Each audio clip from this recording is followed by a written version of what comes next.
Okey, Assalamualaikum. Hari ni 13 Oktober. Okey, ni keadaan kebun kelapa yang saya kata setengah hektar. Okey, yang sebelah tepi itu saya sulam dengan pokok limau. Antara pokok kelapa dengan pokok kelapa sebelah tepi je, tepi pagar. Sebelah kiri dan kanan. Yang tu yang bahagian depan. Bahagian depan tu buat masa ni saya tak tanam apa-apa. Cuma kalau boleh dalam mencari nak cari pokok yang rare, tak pasti pokok apa, cuma sebab pokok tu tak boleh besar sangat, kan, nanti pokok kelapa naik tak elok pula, makna nak kena cari yang sederhana. Okey, kalau ada pandangan apa yang boleh kita ni tanam dalam kebun kelapa buat masa ni, yang tepi tu, okey, tepi ni saya tanam pokok limau. Ni pokok limau. Okey, ni pokok limau. Sebelah sana pun saya tanam pokok limau. Limau sangkis Bali. Okey, yang depan tu tak lagi. Mula-mula tu plant IBU. Cuma yang IBU tu saya study saya tengok nampak kecil tapi ada juga yang besar. So kalau besar saya rasa kurang sesuai untuk duduk bahagian hadapan. Mungkin saya tanam pokok manggis hybrid.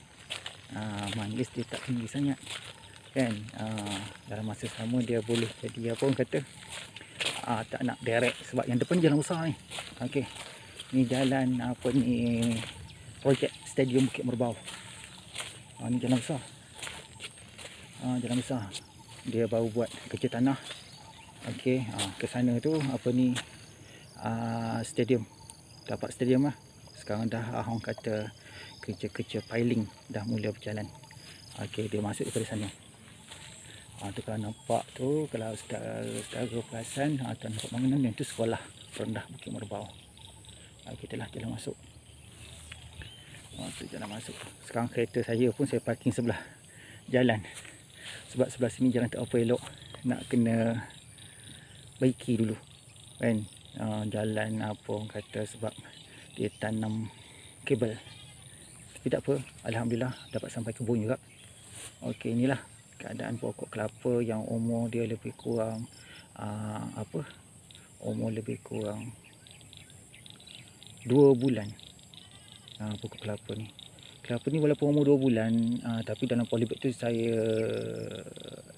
anak yang daripada polybag tu yang anak dah besar dah saya tanam, untuk bagi dia apa kata strong, kan. Sebab itu hari masa saya tanam 2 bulan itu hari memang cuaca walaupun ada hujan agak panas juga. Stres juga pokok.